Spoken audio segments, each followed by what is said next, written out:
So today we're going to discuss what is the best meal plan for fat loss.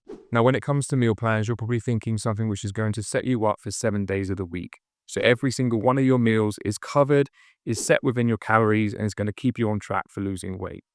And if you're not thinking of that, you're probably thinking of more bodybuilder style, which is going to be the classic Tupperware with chicken and broccoli. Now, one of the biggest issues that there is with set meal plans is there isn't enough flexibility, especially for individuals who have a busy, thriving job, potentially a family, and they also enjoy their social life. And this is what often leads people to deviating and falling off plan. Because when you can't stick to these set meals, you feel like you're failing, and then you end up hitting that fuck it button. Now, although these meal plans seem like they're going to lead to the most efficient outcome, there's always a point in time which you're going to fall off plan, because it's quite literally impossible to stick to these set meals if you have other priorities in your life, which I'm assuming you do. And 9 times out of 10, most individuals can stick to this meal plan Monday to Friday, and because it's so restrictive and rigid, they feel like they deserve some flexibility, maybe a cheat day or a cheat meal across the weekend. And it's because of that they see no progress, they get frustrated with the results, and they end up giving up. Now, when it comes to meal plans, there's more than just a set cookie cutter plan. However, you have to look at covering certain principles. And this is personally how I like to do it. You need to cover calories to make sure that you're actually within your calorie deficit, which is ultimately going to lead to you dropping body fat. You then need to bulk out your calories with high protein based meals, which are going to be packed full of food volume with things like vegetables and fruits, and ultimately a structure which allows you to follow and implement consistently. Now, once you have all that, because the meal plan is governed by calories, it still gives you that element of flexibility. So if you need to chop and change things, depending on whether you do have that social plan, or whether you are traveling away and going on holidays, or even if you just fancy something different on the given day, that you can ultimately swap things around because you can do that based off the calories. The meal plans is there to give you a framework and to give you a guide, but it does not mean that you can't substitute things in and out. So to give you an example for what I personally do, I normally have my first meal of the day roughly around 11 o'clock.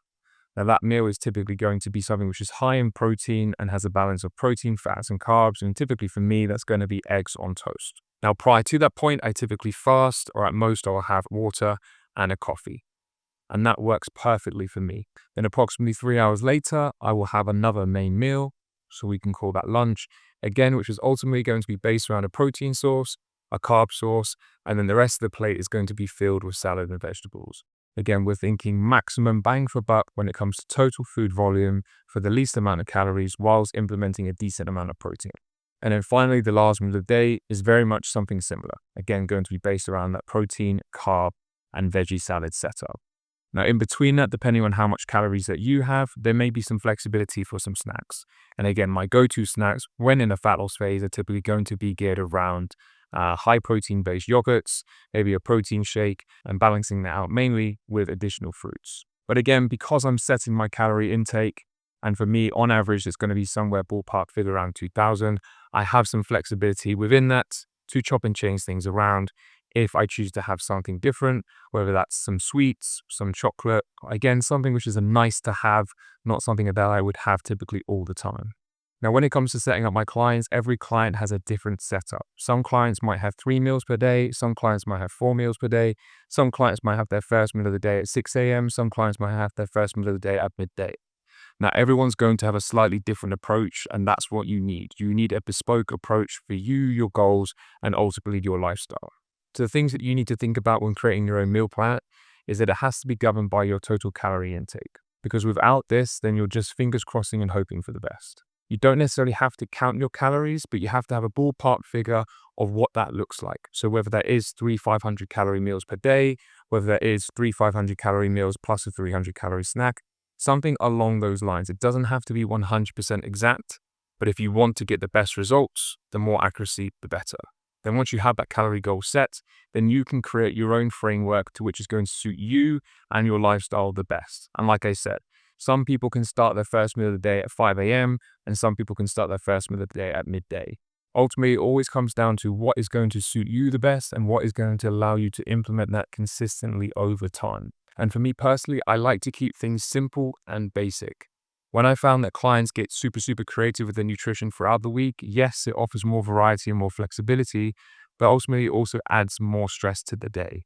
And eventually they end up going back to basic, simple meals during the week itself because they're convenient, they enjoy them, and it's something that they can implement easily into their lifestyle. Now, another great addition to doing it this way is that you can also factor in things like food on the go. So if you're somebody who typically has lunch at work, whether that's within the office space or within a fast food joint within the surrounding area, again, you have the flexibility to swap things in and out. If you're on a set rigid meal plan, you have this meal and you cannot deviate away from it. Whereas if you have a meal plan which is governed by calories, you can swap out your home-based meal. Let's say that's 500 calories, and then you can go find something within the local area which would suit the need of a high protein meal for 500 calories. Now, with this kind of setup and meal plan, when it comes to weekends and socials, what you can do is ultimately adjust your framework to suit the day.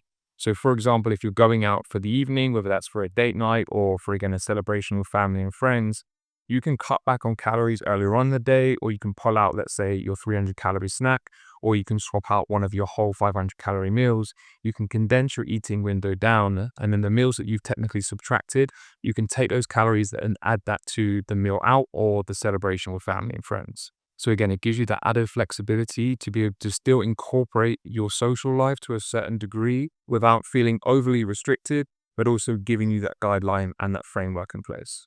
So ultimately, when it comes to fat loss, there is no perfect meal plan.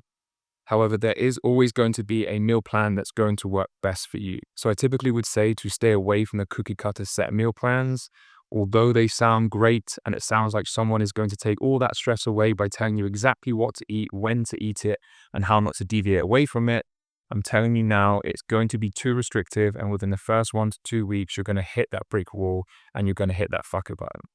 So allowing for some good structure, some accountability, and governing that by your calorie target is going to give you the best of both worlds. And assuming that you're filling most of that meal plan with good food options and good food choices, which are going to keep you fuller for longer, keep your energy levels up, and allow a little bit of flexibility to make it somewhat sustainable, that's going to be a fast track way for you to achieve your fat loss goals. I hope you found that useful, guys, and look forward to seeing you on the next episode.